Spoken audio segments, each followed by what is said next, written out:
So the unfortunate truth is, as I was getting everything configured for this stream, I did get a glimpse of this next submission, and right away I noticed something special about it. And I'm looking forward to experiencing the whole thing in its entirety and sharing that with you now. So, without further delay,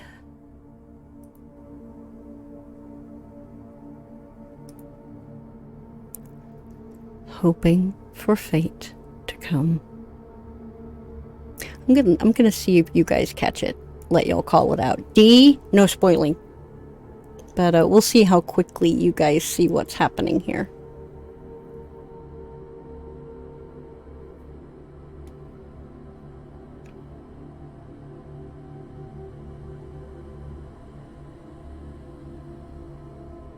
I'm sorry, hang on.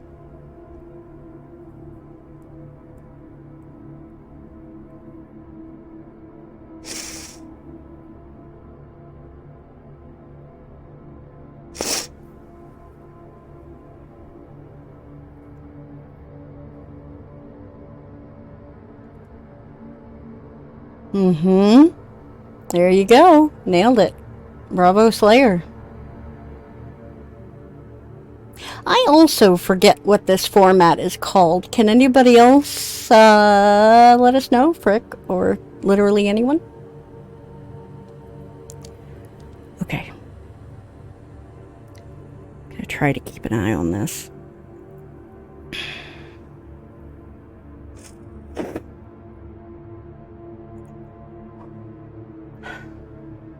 Held in the embrace of destiny's call. Acronym isn't quite right. Yes, we are. Apologies for the lack of ping, Libitina. I might intermittently be back and forth, but let me try to get through this. Held in the embrace of destiny's call. Our paths converge, intertwined once and all. Piercing the shadows, we rise with resolve. Eternal flames of hope, our fears dissolve. Bound by fate, our paths entwined in a dance, revealing destinies beyond happenstance. Inescapable ties we cannot deny, navigating the labyrinth, fate draws us nigh. Guided by the currents as they ebb and flow. You gonna start talking about pebbles now too? Acronym is a name for a series of... it's a shorthand thing, so that is not the correct term. I don't know what it is. Exactly. There you go. Thank you, Slayer. If somebody can figure it out, please, by all means, use the highlight message function in the channel points. It should be relatively cheap, I think. But do that and I'll be able to see it. Light commentary, Ellie. Guided by the currents as they ebb and flow, seeking our purpose wherever it may go. Destiny's grasp, a web spun in shadows, entwined in the dance where fate bestows shattered illusions, poignant descent, piercing the heart where despair finds intent. Amidst the abyss, hope begins to wane, inevitable twists, a tragic refrain. Revelations emerge with truth's bitter taste. Entwined by fate, our destinies align. Mysteries unravel in this grand design, bound in a dance where hope and despair meet, revealing secrets and shadows bittersweet, awakening the courage to face what lies ahead, conquering trials, our spirits never misled. Embrace the unknown, for fate we shall embrace. Faded echoes whisper in the dark, aligned paths converge, leaving a mark. twists and turns, predetermined course, entwined destinies bound by the force. Bound by the threads of fate's grand tapestry, entangled in a dance of destiny. Twists and turns and intricate design, concealing truths, path we must define. Hopes and dreams collide, tempestuous ride, eternal echoes guide, fate's secrets to confide. Shadows, despair, a cruel and haunting test. Amidst the stars, fate weaves its design, harnessing dreams where destinies align. Thank you, Jason. Atta boy, I'm so proud of you. Let's go. Okay. Harnessing dreams where destinies align, yearning for purpose in the vast unknown, embracing the journey, seeds of fate our sown, seeking answers our paths intertwined. Destiny's call, an ever-present guide, embracing the twists where fate does reside, fueled by resilience against the odds we rise, unyielding in the face of fate's surprise, bound by the choices we dare not refute, eternally connected, fate we can't refute. You repeated a word there, shame on you. That's like poetry 101, but it's fine. I'm loving it so far. Within the realm of destiny we tread, embracing the whispers of what lies ahead. Aligned with the stars, our fates entwine, revealing paths unknown, a tapestry divine, eternal dance of chance where destinies are fed. Perched on the precipice of fate's decree, awakening the souls bound by destiny, seeking purpose through trials we transcend, summoning strength as illusions descend. In the orchestra of life we play our part, orchestrating fate, the symphony of the heart, navigating the web of possibilities, wash with hope amidst life's grandiosity, treading the path to embrace our own reality. Everlasting echoes of dreams we navigate.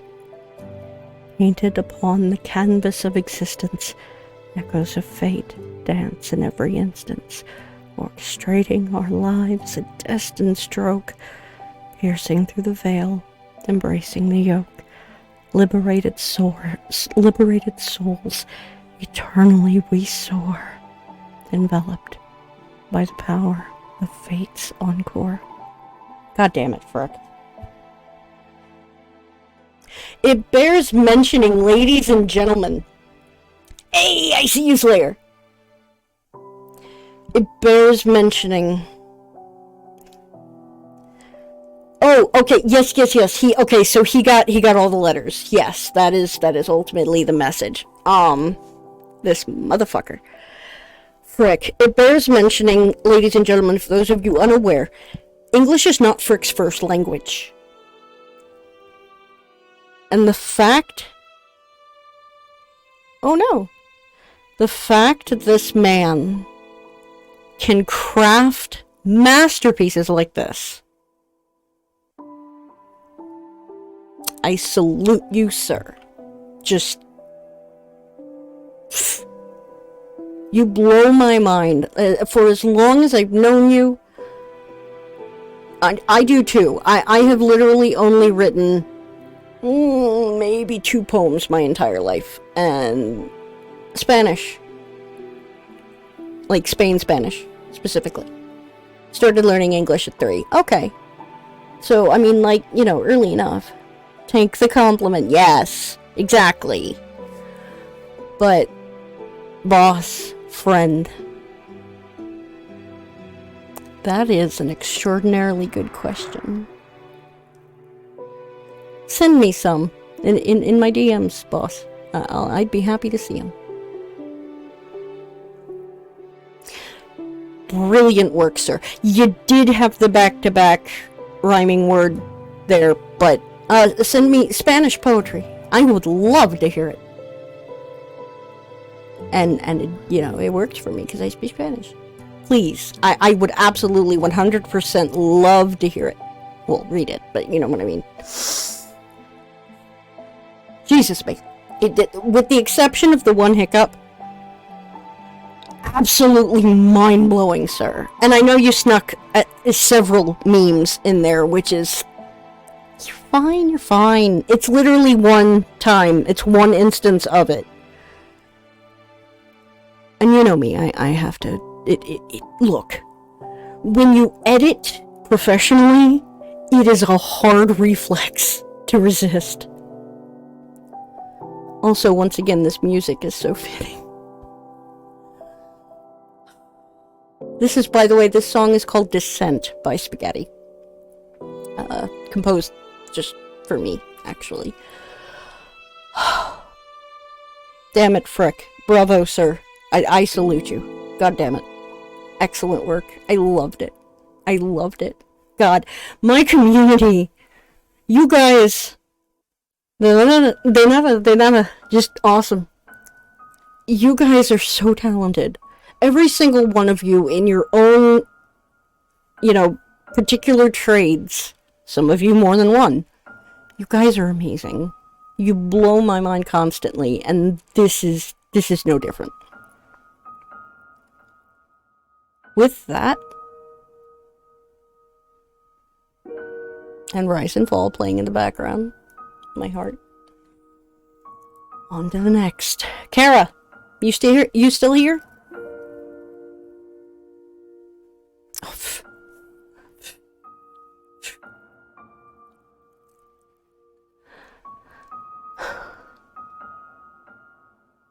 damn it, poor Kara. Oh no. Okay. Well, she's next. And God bless her. So many of the writings that I have gotten from Kara, that she has done, and I've gotten to enjoy. So many of them follow a very... Sorry, I had to fix this. It was driving my OCD nuts. So many of them follow a very specific naming convention, and I unironically love it. I know it's not even intentional, but I unironically love it. Blank Diary Story by Carousel Sothrin. Starts now. Halfway down, guys. And then the real good shit comes. Waking up, all she felt was stagnant numbness. Oh, sorry. I feel the need to say, this has two endings. Unfortunately, we only have time for one today. But, depending on how it goes, I will probably ultimately record the other one at some point. Just not tonight, unfortunately. Light commentary, Ellie, let's go. Waking up, all she felt was a stagnant numbness that left her feeling disconnected from the reality around her, even after she opened her eyes fully. Mindlessly, she sat up in her bed and looked around like a newborn baby. In the end, her eyes were drawn towards the large mirror on a nearby dresser. Her reflection is ever apparent on its shiny surface. Standing up, she approaches the mirror, trying to get an understanding of who she is looking at. Tilting her head side to side, she sees the person's silver hair move slowly. Twice. Shut up. Looking down and then to the mirror, she notices they wore a black jacket and a skirt, which copied her own clothing that seemed like an endless void to her silver hair. Her purple eyes endlessly reflected in themselves, also reflected an understanding rather than their original curiosity. However, they soon find themselves looking away from the strange person in the mirror. However, whoops, looking. I have done a couple of these. This last Halloween was a really, really cool one, and I'm actually in the process of editing that one. It was legit great. I love doing these. I just lack the creativity to come up with ideas. But when did that get loud? Sorry, guys. I mean, I love Rise and Fall, but if you guys have ideas for future, and I will announce this later, for future reading streams, for writing jams, if you guys have ideas for themes and stuff like that in the future, please, please, please, by all means, drop them in Illyria Originals in the server. And ping me. Make sure to ping me, please, please, please, because otherwise sometimes it gets lost in the mix. But please ping me. Still have the Danganronpa. That was a good one too. Thank you. But yeah, I mean, if you guys have ideas for future ones, I love doing these so goddamn much, because getting to see the amazing talent in my community, it blows my mind just constantly. I genuinely, hang on. I genuinely treasure each and every one of you, and y'all is some skilled motherfuckers. So, by all means, please, for future ideas, drop them in Illyria Originals, send me a ping, and if it takes me a couple of days before I answer, DM my ass, because I lose shit. Frick is right. We'll continue.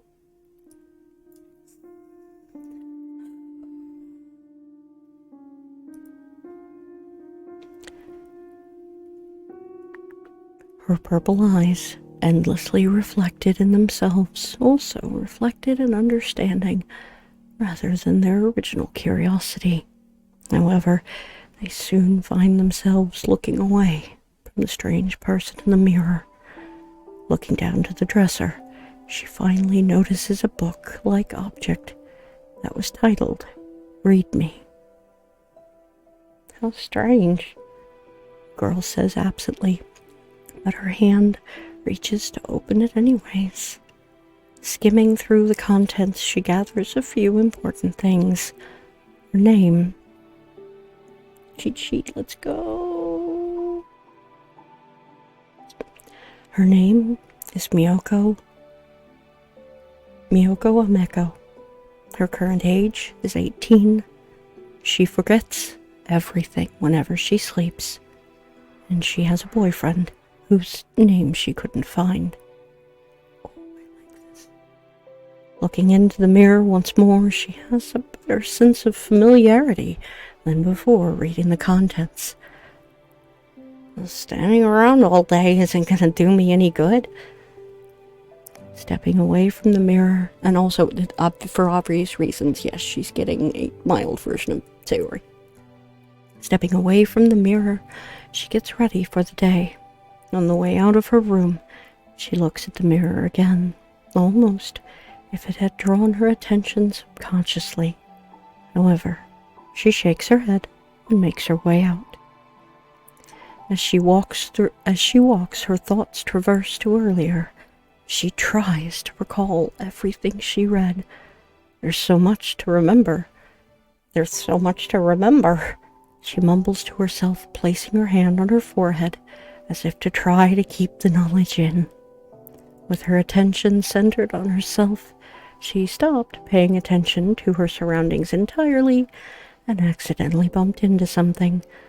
Looking up, she saw it was a person and was about to apologize before she was hit with a wave of nausea. While trying to gain her balance, all she heard was, "What was that?" Soon after her vision cleared, she saw the person looking at her.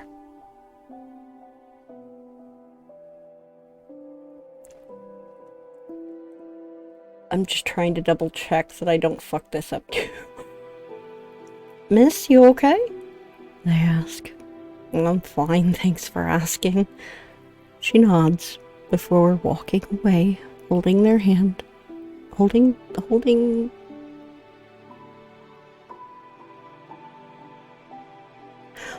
her hand more as...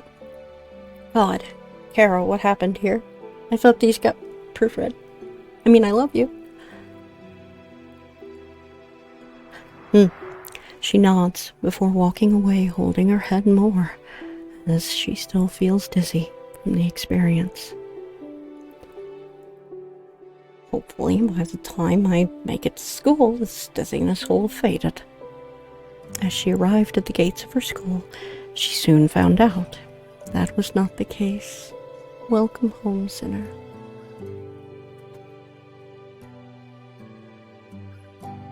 Just starting Kara's.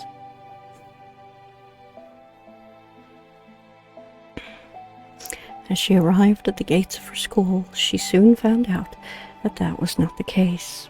The only change was the increase of her dizziness and the lack of color in her surroundings. She almost felt herself start falling to the ground, but she soon heard someone call out to her. Miyoko! A boy's voice called out. Upon hearing her name, you know what? Knowing Kara, I almost feel like this is intentional.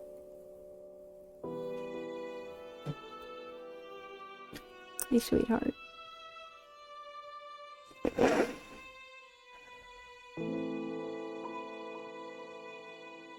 Okay. I know Kara. I know Kara's writing. And it almost feels like this is deliberate. It may not be. And I will read it as though it is not. But if it is, Kara, I love you. I'm sorry. Upon hearing her name, she suddenly felt better, and the world gained its color once again. Oh, hi, she calls out, her strength having returned. Miyoku, what took you so long? I've been waiting for you, but school's about to start. Sorry, got a little dizzy on the way here. Miyoku answers honestly. You still feeling dizzy? No, I just saw you, the dizziness went away. That's good, now let's head inside. Her boyfriend says, as he attempted to grab one of her hands, but when he did, they simply phased through hers. SJ! What's up, man? Welcome. Glad to see you, bud.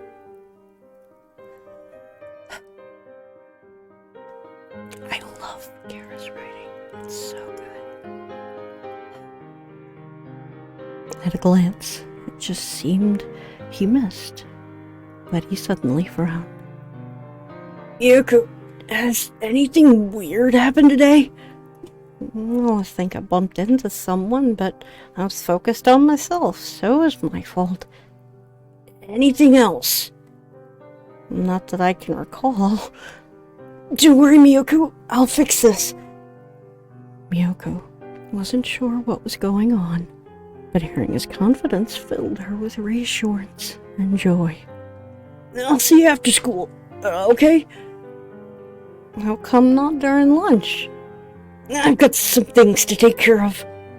I understand. See you then.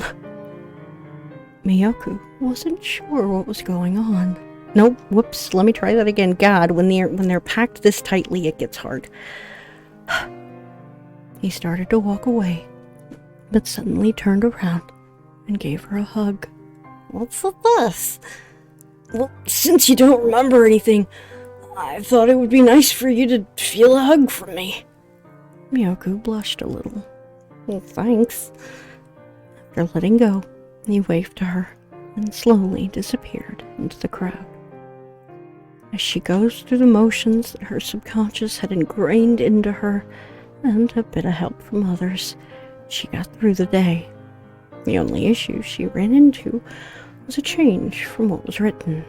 Usually, after every class, her boyfriend would always walk her to her next class, but today, he didn't. She dismissed this and simply summed it up to him being busy. He also did say they would meet after school. It's on the way to the school gates. While waiting, she got odd glances from anyone passing her, but ignored them all.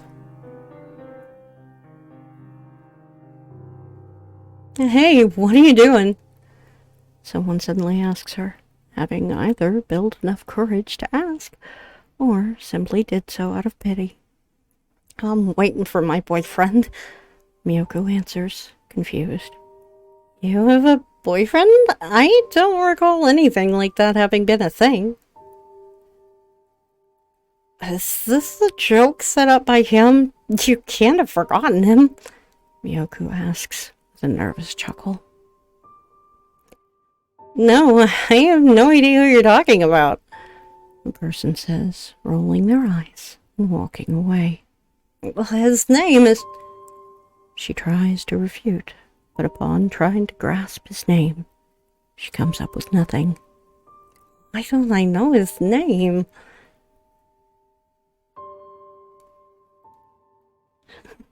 "Hi, sweetie. Welcome." Everybody hug Sinner, please.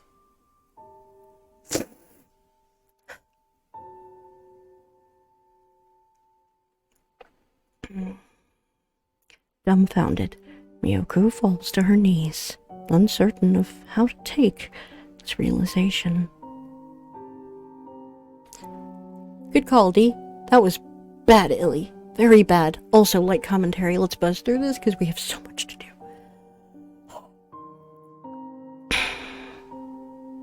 Dumbfounded, Miyoko falls to her knees, uncertain of how to take this realization.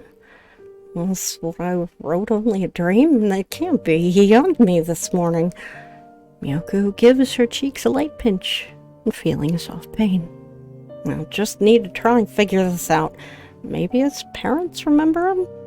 Miyoko says with determination. "But who are his parents? If I don't even know that, does he even exist?" Feeling her world lose color once more, she starts making her way home. Upon arriving, she gets into more comfortable clothes and sits at the dresser, staring into the mirror. Why does no one remember him? Looking at the notebook on her dresser, an idea comes to mind.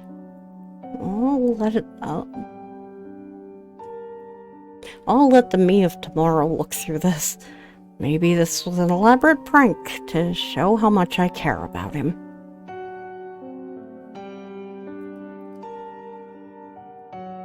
Oh, sweetheart, Silver opened the stream with 5,000 bit bomb.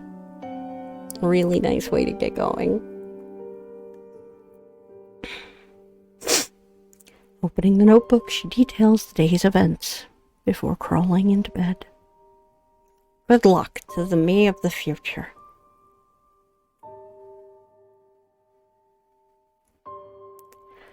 Miyoko says before going to sleep for the night. Waking the next morning in a bed she knew all too well, she would think it would feel natural. Yet all she felt was this sense of unnaturalness. Standing up from her bed, she looked around her bedroom and she saw nothing wrong with it. The windows still showing the outside as they should, yet one thing seemed to be drawing her attention once more, just as it had earlier the other day and every day before. The mirror on her dresser, almost as if it were beckoning to her. Looking into the mirror, she felt like she had done this before. The notebook to the right beckoned to her as well. However, its cover was empty, unlike how she thought she recalled it. Did she recall that fact, though? If she did, how? Wasn't she supposed to not remember anything? Determined to understand what was making her feel odd, she opened the notebook. However, upon opening it, she found it empty. Why is it empty? Miyoko says aloud, confusion in her voice. Am I supposed to write in this? Yes, sir. Don't mind if I do.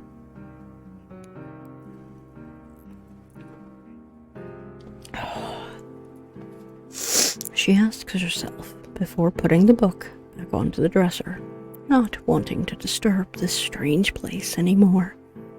When she looked up from the book to the mirror that had once reflected her seemed to stare back instead of just being a reflection. It was like the mirror person had gained its own sentience. Looking deeper into this newfound intruder, the person saw their apparent reflection point to the door. "Who are you?" she asks, yet no answer was given as the intruder only kept on pointing towards the door. Weary but curious, and left with no other options, she opens the door only to find that instead of a hallway, there's only darkness. Confused and scared, she closes it quickly and leans against the door almost as if to keep whatever abyssal creatures that might have come crawling to the light away. However, even with the terrifying darkness, the intruder still pointed at the door, as if stuck in that state. She gave in to this request, opening the door once more and stepping into the abyssal space. The door not closing immediately gave her some sense of ease. In this room of emptiness, there stood only a single person. "Hello?" Yoku asks the person in front of them. "It appears you've finally arrived," an older woman's voice answers, yet not to the questions. "Who are you?" "Who am I? I'm the Witch of Black, Serrano Yume. I assume you've come here wondering about your boyfriend," Serrano asks, turning around, her near white skin lighting up the void around her. The black dress she wore dimmed even more. "No, I came here not of my own free will, but you know my boyfriend?" Yoko asks, her curiosity piqued at how this person knew who she was looking for. She was looking for someone? She was recalling things. This shouldn't be possible, right? "I do indeed, but in order for me to give him back to you, since he has a debt to pay me, you must complete the trial of pasts." Serrano answers almost as if she had rehearsed this many times before. "So I don't know my past. How can I complete a trial of something I don't even know?" "Then you must learn it in order to succeed. Otherwise, neither of you will likely escape." "I understand, but how will I know I've succeeded?" Yoko asks with a nod, determined to get what she's lost. "You need to find a flower imbued with the void. So, do we have a deal?" Serrano inquires, her hand reaching out, showing that it is gloved. Clearly impatient and wanting an answer. "Yes," Yoko replies simply before taking Serrano's hand into her own. "You have 24 hours to complete this task. If you do not complete it in this time frame, and you won't get him back. Along with that, you will lose all you recalled here." Interesting, Serrano says with a smirk. "What? I didn't know there was a time limit." "Shut up, SJ. "You never asked," Serrano says, amused, before pointing at her. "Now, go back to the place you call home." On hearing these words, Miyoko's vision blurred, and everything turned black. Once her vision cleared, she sees herself in her room once more. As she recalls the dream that she had just woken from, she had another realization. Why haven't I forgotten yesterday's event? Pushing the thought aside, she gets out of her bed and makes her way to her bedroom door, seeing that it is closed. Well, I never closed this door. Why is it closed now? She grasps the door's handle and pulls it open. first glance, she sees nothing wrong. Once she tries to step into the next room, she doesn't find herself there. Instead, she finds herself in a dark void, with the only light coming from her apparent bedroom. Why am I here again? I must still be dreaming, Miyoko says, pinching her cheek. This causes her vision to go black instead of just causing pain. Once it clears, she finds herself in her bed, and the door still leading to the empty void. This must be the task she set up for me, but there's nothing in there, Miyoko says as she walks to the door, but unlike the time before.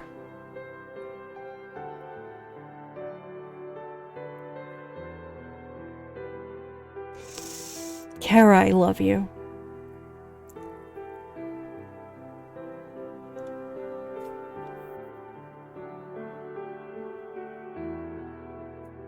I am sorry, Kara. I'm not sure what you were doing here, so I'm gonna move on. I'm so sorry. Walking up to it, she sees a sign which reads, "Keep in mind that this realm does not give answers freely." This must be hard doing, but if it's for him, I'll do anything, Miyoko says as she grabs the door's handle with determination and opens it. Once the door is open, she sees her house's living room. Stepping inside, she looks around the place, looking for any inconsistencies. The only one she finds, the door behind her. Why am I here specifically? Serrano said I needed to learn my past, but what does the place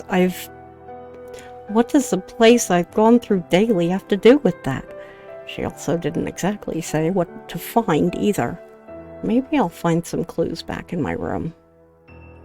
Proceeding through the void area, she notices some other doors. Decides to try and open one of them, but finds that it's locked. Locked? This doesn't make any sense. Looking to the other door, she tries again, and again, and again, only to find that no matter how hard she tried, all doors appeared to be locked. It's strange. Doubt I could brute force these open, too. Either.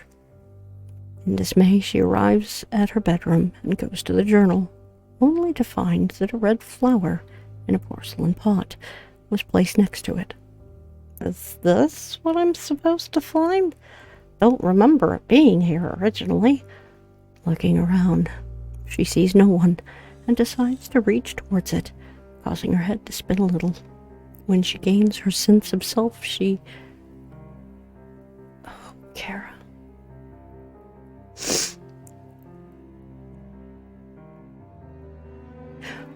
When she gains awareness again, she feels herself no longer holding a rose.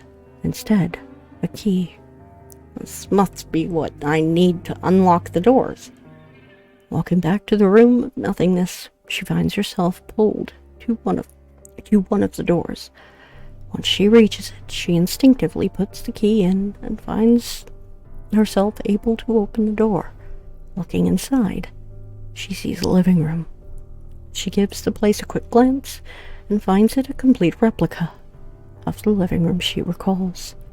However, looking around more, she finally finds the inconsistency that she didn't notice when she'd first entered the room.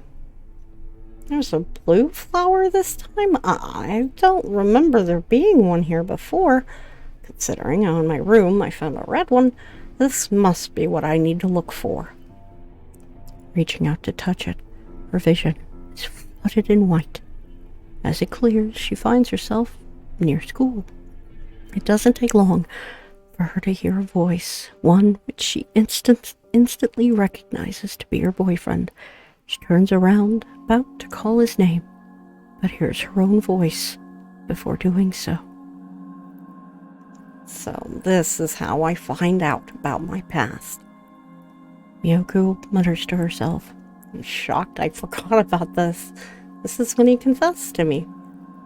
Once the events conclude, she finds herself not abandoning the memory. Maybe this works like a dream and I just need to wake up. Miyoko says she realizes 2 ways of doing so, but instinctively decides on the easier one and proceeds to pinch her cheek. She doesn't feel any pain this time, finds herself in her room again. Well, that's rather convenient. Gotta love it when an author calls out their own stuff. Love you, Kara. Miyoko says with a chuckle. When she gets out of bed, she feels something in her pocket and finds a knife. Once she realizes this, she drops it, gets as far away as she can. Shaking her head, she tries to ignore the new object and makes her way out of the room. She goes back through each of the doors again and again, relearning what she'd forgotten. Each time oh boy, there it is. Each time she finds herself with different items, ranging from a hand mirror, a brush, a rope, a pocket watch, and, oddly enough, a glass shard. I've started to recall most of my past. I've gained many strange items, which means that this other door is the one that will lead me to saving my boyfriend. With determination, Miyoko opens the door. Inside this door, still darkness, and yet when she peeks inside, it has an entirely different atmosphere. I can't yell, unfortunately. Than the area she stands in currently. Why is there just a random door that leads nowhere here? Miyoko asks herself, confused. Still, it's worth exploring the place. Hey, can you hear me? Nearby feminine voice. Nearby. One more time. Water, Illy. A nearby feminine voice asks suddenly. Miyoko starts looking around, trying to find the origin of the voice. Down here, voice says, assuming Miyoko doesn't see them. Looking down into the nothingness, she sees a girl. Bright blue hair, matching blue eyes. Her outfit consisting of only a sundress decorated in flowers, her bare feet touching the seemingly endless ground. What are you doing here? Miyoko asks, confused. I was trapped by the witch. Can you help me out? She could be a diversion created by Serrano, since she's aware of her at this point. What should I do? Miyoko asks herself. Chat, you have 5 seconds. First come, first serve. The first person to select the ending is the one we're gonna do. Okay. Thank you, Jason. Okay, so this is gonna go straight to the doc, which is unfortunate. Hang tight. Blue hair and pronouns for the woman. Give me 5 seconds. Kara told me this would happen, so yes, this particular story has 2 endings. Which, good shit. Here we go. Download PDF. This is how I did this earlier. There we go. Perfect. Oh god, I'm not ready for the next one. Oh.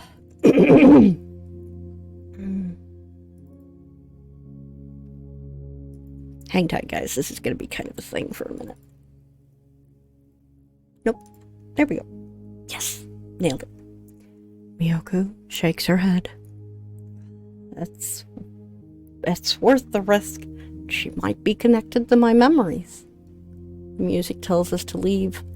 Yeah, you're not wrong. Sinner, this has been happening the entire stream. Like, all throughout the stream, the music has just very weirdly and completely coincidentally just like totally matched it. One could almost say it's fate. It's worth the risk, and she might be connected to my memories. Taking the rope from the strange space, she drops it into the hole, helping the girl out. Once the girl reaches near the top, Miyoko takes her hand to help her out. Upon doing so, she gets a headache, almost as if she was touching one of the flowers from previous rooms. Thank you. I didn't know if you would help me or not, girl says before.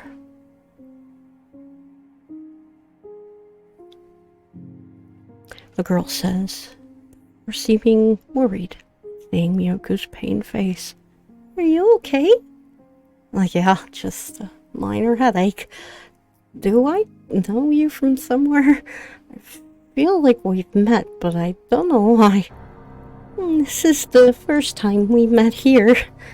I see. What's your name, by the way? Miyoko asks, her headache finally subsiding. Okay, cool. It's Yukino. How about you? Miyoko. It's a pleasure meeting you. The pleasure is all mine. The two stood there, awkwardly for a bit. Mind leading me out of here? Yukino asks, trying to break the silence. Sure, I was just thinking about what I needed to do next. Yukino gave a nod. Once Miyoko gathered her thoughts, she took Yukino's hand, but another headache gathered in her forehead. Determined to get Yukino out of the dull abyss, she pushed through it.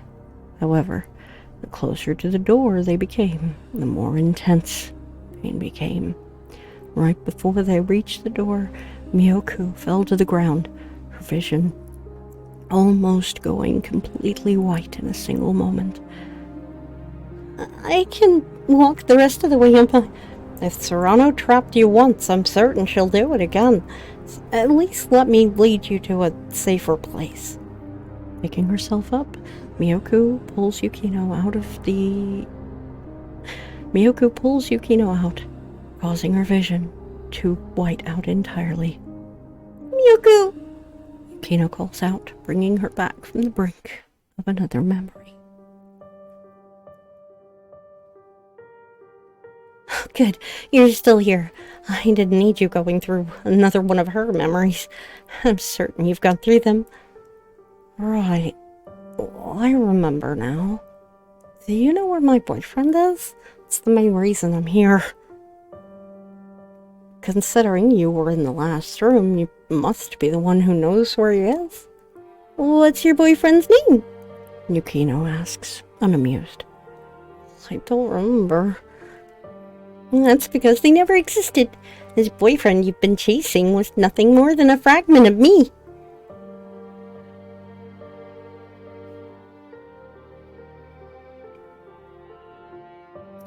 She's right. I needed a base of someone you trusted while you ran through the limited time she gave you. Serrano explains, after appearing from behind the doorway they were sitting in front of. Limited time base for someone? Hold out my hand. As long as this witch is honest for once, she'll allow you to see what happened. For real, and not manipulate it. Yukino explained with a glare at Serrano. I kept my hands off this one. Gotta give a choice, after all, Serrano says. Yukino gives Miyoko a nod. With uncertainty, Miyoko takes Yukino's hand and lets her vision fill with white. Once Miyoko's vision cleared, she is now standing near the school. Yukino, what did you want me to see? Miyoko asks herself. The empty place gives no reply. Miyoko, I have something I've been meaning to ask you, Yukino suddenly says from behind her. Well, what is it? Miyoko hears herself asking, causing her to turn around and see a reflection. No, not a reflection. She sees herself and Yukino in school uniforms. Seeing this, Miyoko realizes that this is the memory Yukino was talking about. What's so important about this memory that Yukino wanted it not to be tampered with? Can you at least promise to think about it before just saying no? Memory Yukino asks, worry seeping into her voice. Well, of course, we're childhood friends after all. Oh, of course, think about it first. Memory Miyoko replies. With a deep breath and a bow, Yukino asks, Then will you go out with me? Whoa, we'll have to think about that, if that's okay. Miyoku says, blushing. There's clear uncertainty appearing on her face and in her voice. Understandable, you can take your time, Yukino says, raising her head with slight disappointment in her voice. I'll see you later then, Miyoku says awkwardly before walking away, causing Miyoku. Memory Miyoku says awkwardly before walking away, causing Miyoku to forcibly follow. After a bit of, I see what's happening. Took me a minute. After a bit of a walk, Memory Miyoku reaches a crosswalk. Without paying attention due to what was on her mind, she starts walking across it. Even though the walkway was green, she didn't see the speeding car, causing her to be hit by the vehicle and killed right before Miyoku's eyes. I died? Miyoku says, dropping to her knees, the world around her fading away to the void once more. Yes, you did. And when I found out, I wanted to do anything in my power to bring you back. So I did. I gave myself up to bring you back, but I suppose that wasn't enough to keep you there forever, Yukino remarks sadly.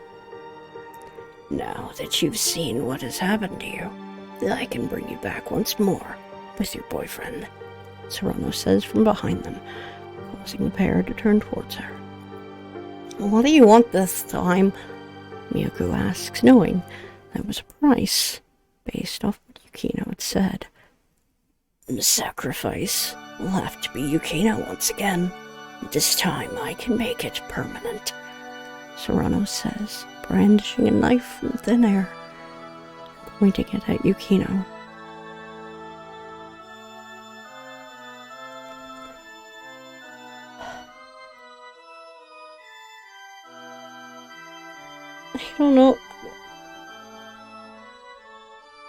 I don't know what will happen, but I'll leave it up to you. Miyoku takes the knife and is left with a choice.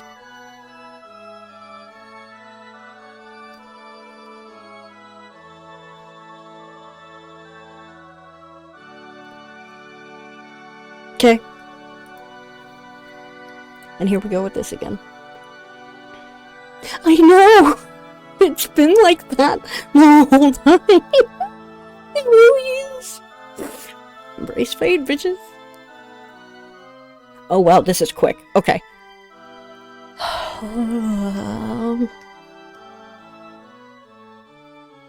Aw, sorry, sweetie. Late night shenanigans ensue once again. I got a dippity dip, 2 a.m. gang. Lily P.S. I'll quickly send you the Spanish piece of poetry you asked me for. Remember, folks, embraced fate. Buenas noches, Frick. We'll see you next time. And thank you. Okay, I'm not going to put this on the screen because it's very, very short. She stabs herself with the knife. Let her go. You can have me instead.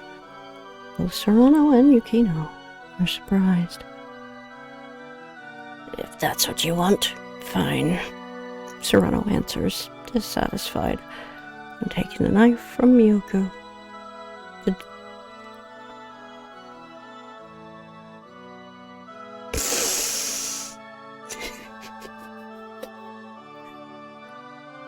The deal is completed. Don't go away, Yukino asked, confused and horrified. I did this for you. Why are you giving it up? You're already alive. I've been dead for who knows how long. So please, live on for me, Miyoku replied with a bitter smile. I'll do it. But before I go... Wait. Okay. I'll do it. Now, before I go, turn around and,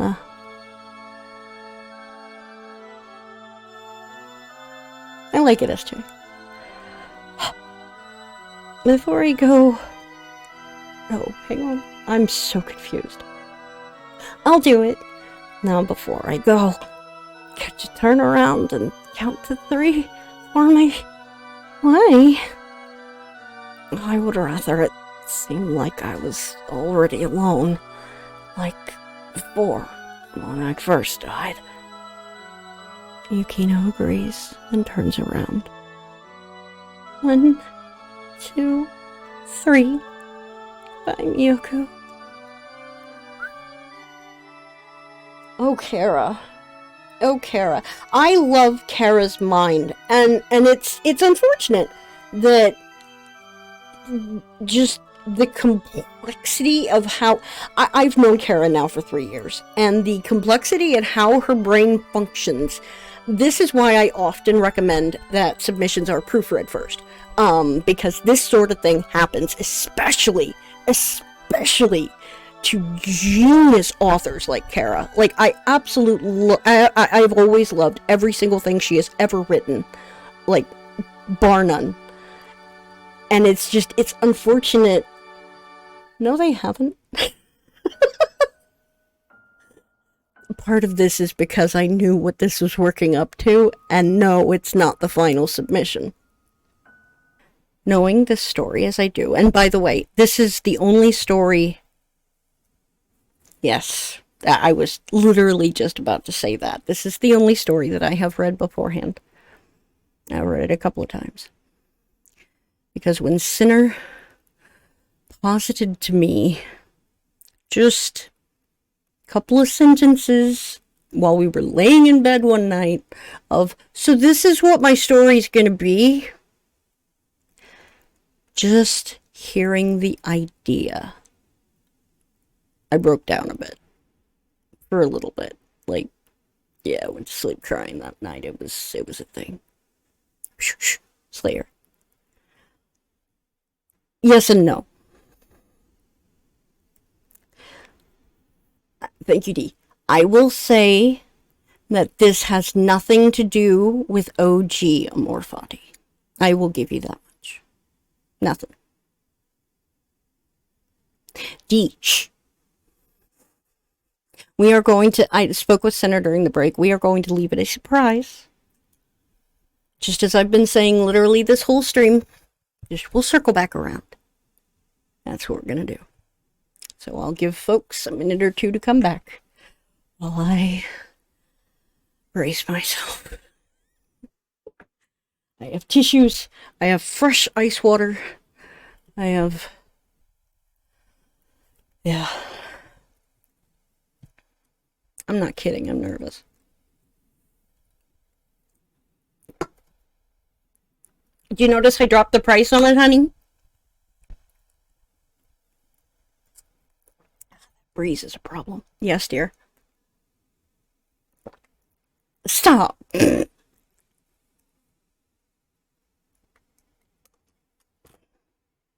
Yeah, right?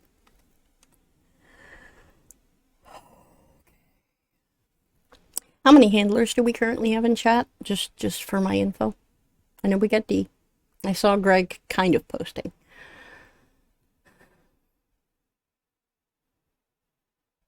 D, is Zoe coming? Is she gonna make it? Because it would probably be cool if my interim therapist was here. Gotcha. I know she said she was gonna try, but got you. Okie dokie. Here we go.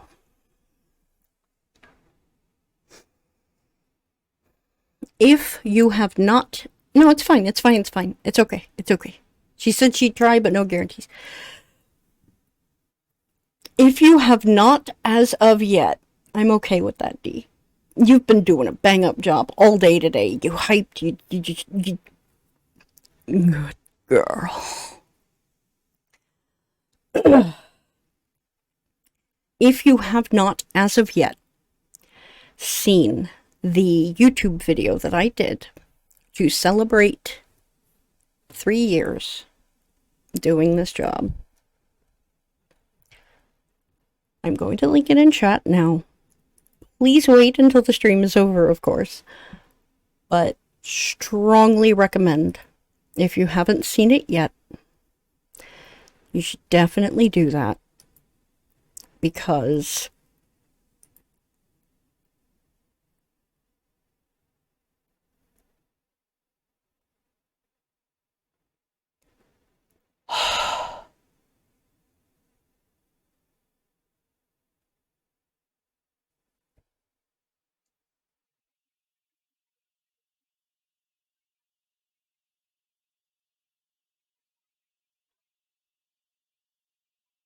I'm sorry, give me a minute.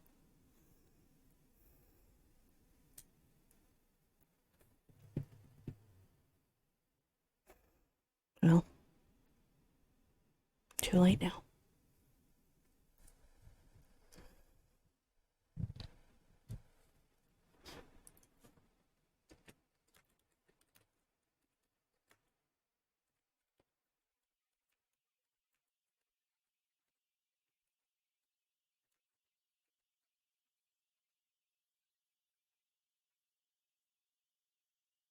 As I was saying, the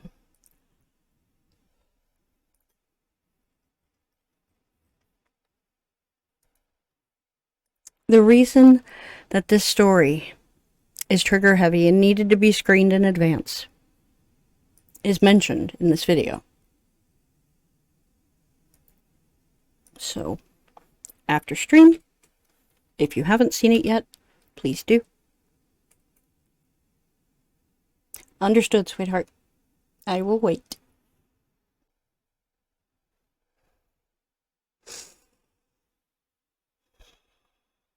You guys are getting ads at weird times. They've done something to the customization I did.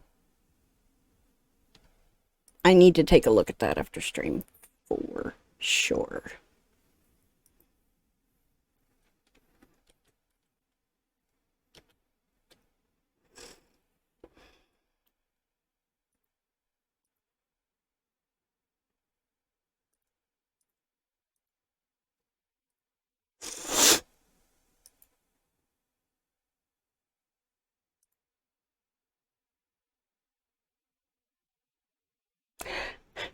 Sinner, just saw what you put in general. Okay, guys. Really?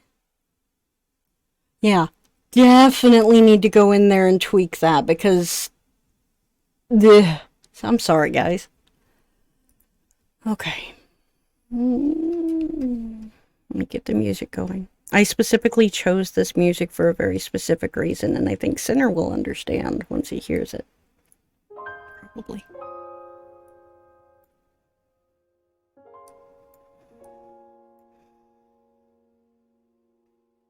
Without any further delay. It could have been.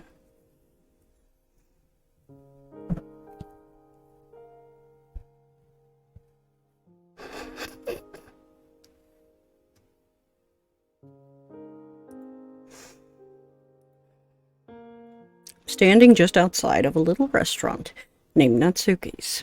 The pastel pink sign stands out like a sore thumb among the decrepit stores and houses around town. This restaurant belongs to my wife, aptly named after herself, of course. Thank you. I'm waiting for her just outside the front door. We're planning on going out for the day. It was our only real day off together in a long time. The door creaked open, and out came my significantly better half. I see you, Sinner, stealing my words. She wore a cute white blouse and a pink skirt with sandals. Perfect for a midsummer day. I smiled and looked at her. Took you long enough. Do you want me to leave without you? I asked, knowing it would irritate her. I don't need you to accompany me. I'm just fine going by myself, then. If you want to go alone, then you better come back with 2 ice cream cones. She scoffed. She was just as good at jabs as I was. We walked hand in hand down the dirt roads. Station Takina is a small town, population of only around 1,000. Our nearest neighbor was a bait and tackle shop at the other end of the road. Driving isn't much of an option on these narrow roads. I am peaking hangry. Plus, Natsuki insists I walk off my developing beer belly. In any case, it was pleasant to enjoy time with her outside the house. The fresh, salty sea breeze, the soft crunch of the dirt road, and the chirping and songs of local birds. It is a small, quaint town where we can all run away from our troubles. Couldn't ask for a better place to be. We arrived at our first stop, an ice cream stand. It was practically the center of the town's shopping district, if you could even call a few small stands and shops a district. It resembled a medieval bazaar more than anything. No matter where we looked, we could see the ice cream stand sticking out. Nope. Wait, hang on. Sorry, I had a moment. My eyes... I need more water.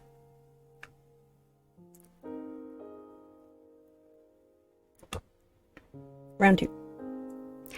No matter where we looked, we could see the ice cream stand sticking out like a sore thumb in this town. Everyone else must be out of bingo. Or a local go match, judging by the lack of a line. Normally, the line at this time is much longer.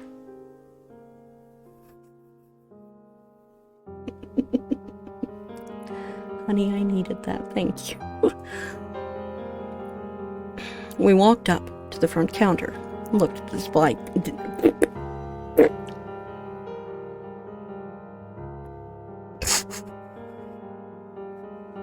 Thank you, honey. We walked up to the front counter and looked at the display case. Various flavors ranged from vanilla to strawberry to local matcha and black sesame. Having tried all the flavors at least once, I find myself craving vanilla the most. Hello, you two. What can I get started for you today? Lady greeted us with a smile. Oh, shit, it's Slavia. Hang on, round 2. Hello, you two. What can I get started for you today? Lady greeted us with a smile, and you're welcome, Center. Son, I love you. I don't know where that's going, but I'm going to look this way now. The lady greeted us with a smile. It wasn't a saccharine sweet smile for customers. One could tell she loved her work and wanted to dedicate her life to it. Natsuki was the first to speak up. I'll have a double scoop of strawberry and peppermint, please. Despite my love for sweets, strawberry ice cream is one I never fully understood, let alone combining it with something like peppermint. Sometimes I feel compelled to check if she's pregnant. Felt Natsuki's eyes on me. She must be waiting for me to order. I'll take vanilla. Single scoop, please, I said. Natsuki looked at me again, coughing while tapping her finger on her cone. I dug in my pocket and wrestled out some spare change, placing it on the counter. Keep the change, I said, walking off with my cone in hand. Natsuki followed suit. When I first asked Natsuki out on a date, I had taken her to this spot. I couldn't afford a nice dinner, and I wasn't really creative beyond ice cream. I'm just lucky she appreciated the simplicity of the date. I looked at Natsuki. She was busy nibbling out a chunk of peppermint candy from her cone, her cheeks flushing red when she noticed me looking at her. What? What? Is there something on my face? She pouted. She didn't like it when I looked at her. Can't help it. She's just too cute. Besides, I'm feeling particularly appreciative of her today. No, there's nothing on your face. It's just that I love you. I shrugged my shoulders. Of course I had to marry a hopeless romantic. Natsuki resumed licking her cone. She was halfway done with her second scoop. Next time, can you get something other than vanilla? You're boring. Well, excuse me, princess. I don't get weird ice cream flavors. I just had to marry a woman who likes strawberry ice cream. Who gets that flavor anyway? Me, that's who. I give it a damn well please, because it's my money, Natsuki declared. You mean our money, right? I asked, calling out her word choice. Natsuki's expression didn't falter. I didn't stutter, Natsuki replied as she finished her scoop and ate away the waffle cone. Even though we both make our share of money for the bills, she pays for them. And the land that her restaurant sits on is in her name. I'm in no position to stop her from wearing the pants around the house.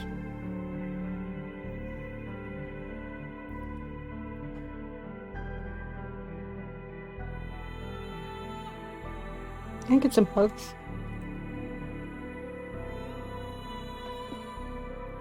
God, thank you, baby. This man right here knows how to derail me. So good. I swear to God, one of these days, we'll actually give you the proper position back that you've been working this whole time. Okay.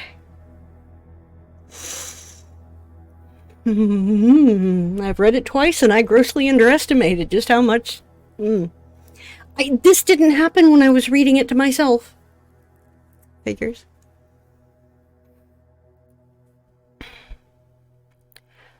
We enjoyed the salty ocean breeze for a bit longer before walking hand in hand again. We window shopped.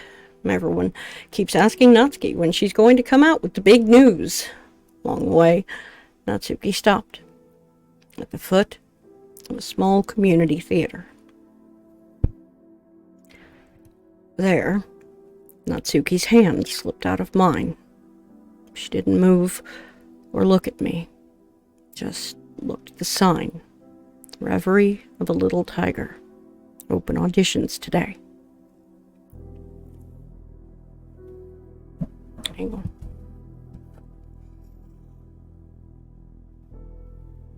Fair enough. Were you wanting to watch a show? I asked. I'd be down if... Natsuki spoke up, looking away. No, there's no need to watch a show. Natsuki looked at me. Her eyes were wavering, faltering. A part of... boy.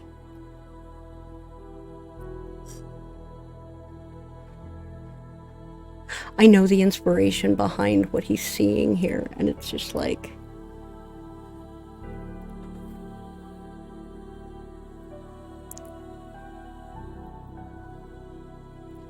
Also, Sinner, do you recognize the music? Don't say what it is, because we're saving that, but... Has any of it sounded familiar?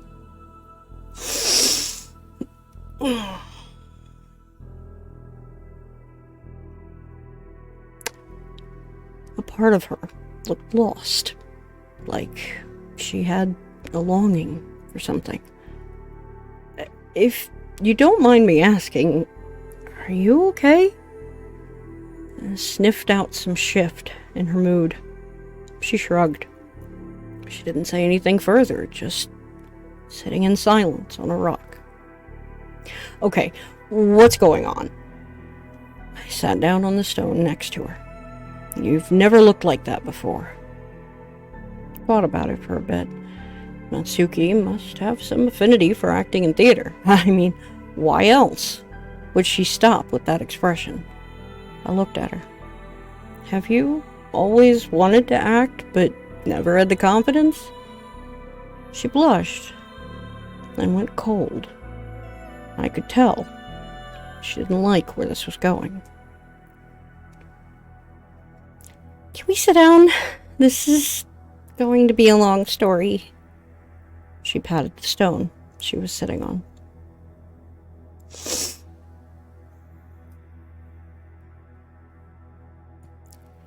I wouldn't say that. In fact, I would say it's quite the opposite, Natsuki said. I found no joy in her voice. What's that supposed to mean? I asked. What do you think?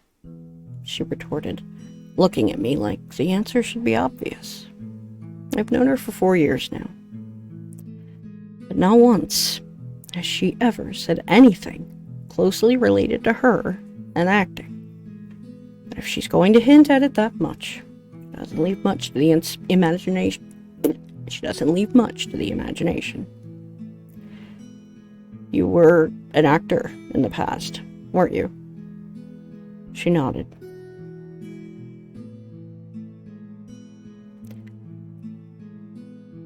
Not necessarily wrong, by the way. Oh, that's right, I forget you're a Natsu kid.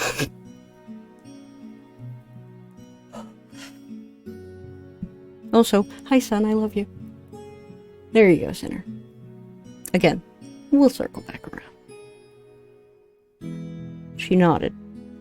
She tried to keep her composure together, suppressing what tears she could.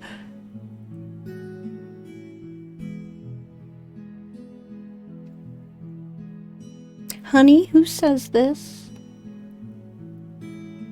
Is it still MC?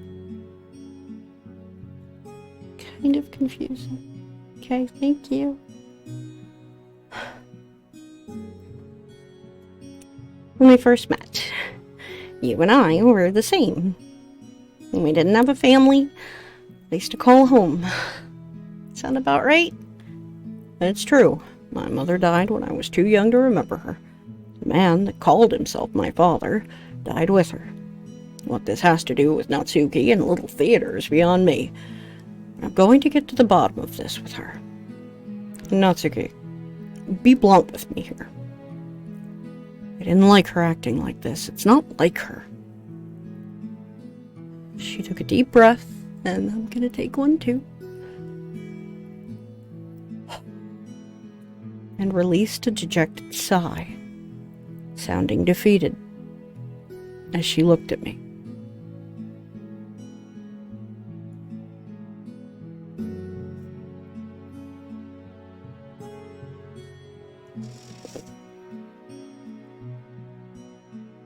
Most child actors don't make it past 12. When I was about 6 years old, my mother took me to a community theater like this one. There were kids my age here, too. Here I learned to sing. There I learned to sing, dance, and yell really loud. It was really fun, too. I got to be Annie, Juliet, daughter of a great Chinese king. I was the little matchstick girl. I had a bright future ahead of me. My agent was proud of my work. Said I was bound to be a star. She looked away. A tear rolled down her cheek.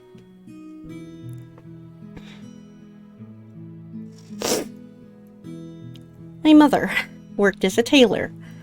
When my acting career started picking up, she switched to making costumes for everyone.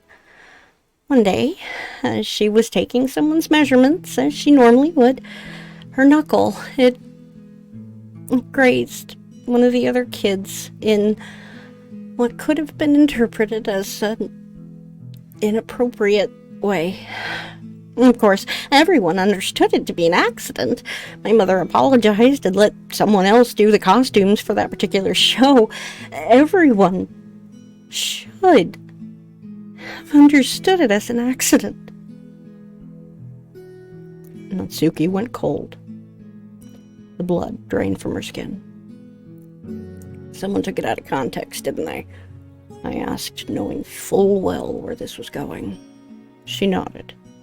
Another mother spoke up, labeled my mom as a child groomer, called her disgusting, and so many other terrible names. I was about 11 when all of this went down. My mother was forced to quit her job. My roles became lesser and lesser. Instead of getting Dorothy, I was left to just be Munchkin number 2. All of my acting friends didn't want to hang out with me anymore. My agent left me with 2 choices. Leave or work under a pseudonym, a stage name. He couldn't have his connected with my mother's name. I was at a loss for words. I knew I should say something to comfort her in this moment, to ease the pain she was reliving. But my tongue fluttered in vain, trying to come up with some consolation. All I knew was that I needed to tell her it was all in the past. Natsuki, sorry. That was all I could say, no matter how many deep breaths I took, no matter how...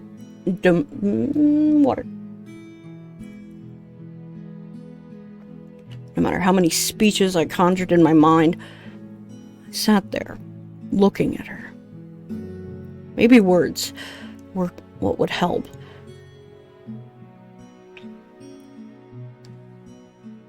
I wrapped my arm around her and took out a napkin from our ice cream trip earlier, offering it to her. She blew her nose and nodded softly.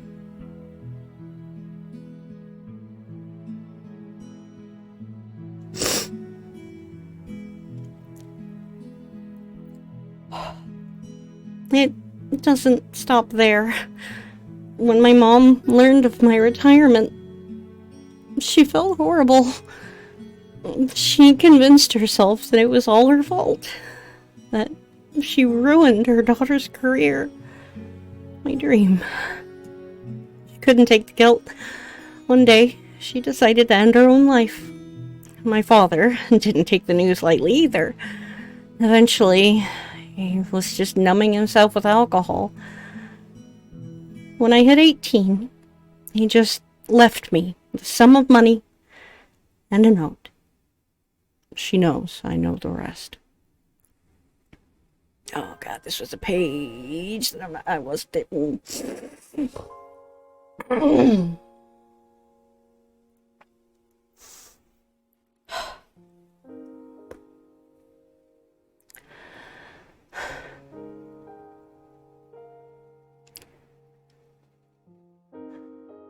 When I was that 6-year-old girl, all I did was point at the TV.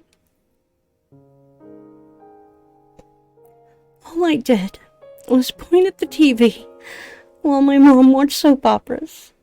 I saw a little blonde girl. I wanted to be just like her. If I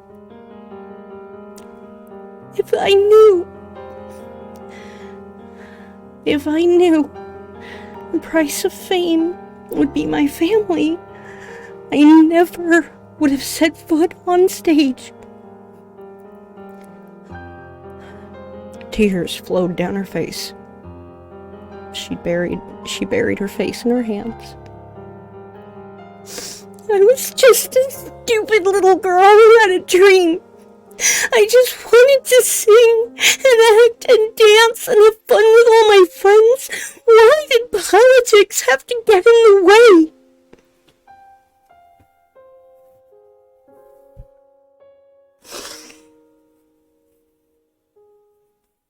Oh.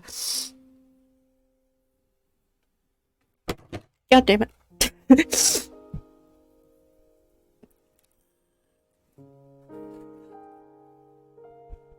Holy tits. Okay.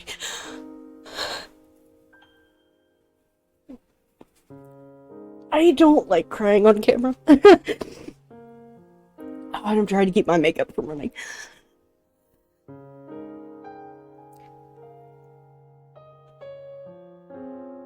Yes, honey. There are bits and pieces that are.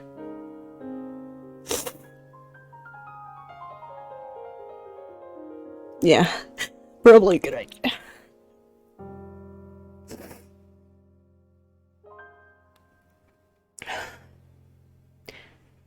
She clenched her fist, punched her thigh. I moved to hug her tightly, embracing her. And after that, when your father left, you just ran away. I tried to fill in the remaining gaps.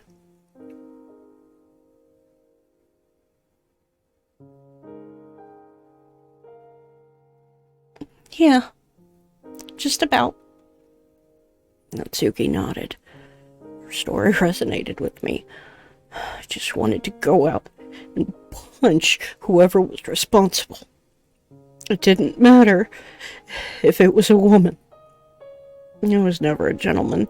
Hated the sight of seeing Natsuki like this, knowing she...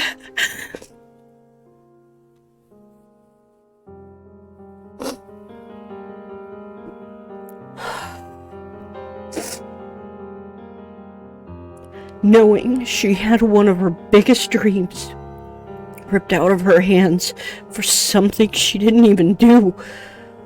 What kind of monster? It wasn't any use. There's no telling if they're just kicking back with a nice glass of wine and a nice chair, or if they're awake in bed regretting their life choices. Either way, it didn't matter to Natsuki and I. We had each other, and our own family that we could start.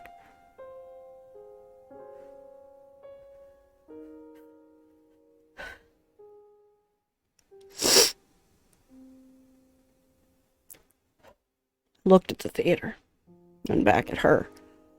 I thought about asking her if she wanted to try acting again. Blank slate. But I knew she would say no. Patted her back.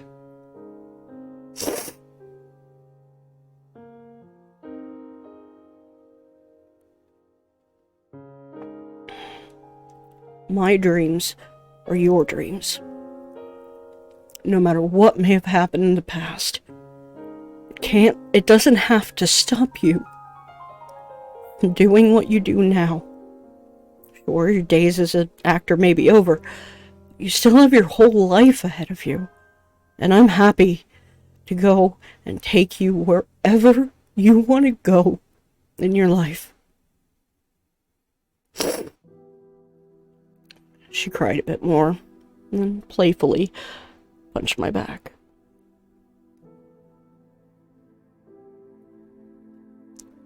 Damn it. Why do you have to be so sweet? She smiled, wiping the tears away. She stood up and took my hand. We walked together down the dirt road. We were just two nobodies living in the middle of nowhere. No one cared who we were or what we did. That was fine. We had each other. That night, she made dinner, and we resumed our nightly ritual of dinner and anime. We argued over convoluted plot lines, talked about baby names. She held me like a stuffed animal as we laid in bed. She didn't say anything else about the theater or her time as a child actor. She snored softly. She drifted off to sleep. I wondered if she was dreaming about performing again. Maybe she could tell me in the morning. Because tomorrow is a new day. It has to be. Jesus Christ. I was not ready. I read this thing 2-3 times. And I was ill prepared. So, while I take a quick break, before the reason we're all here,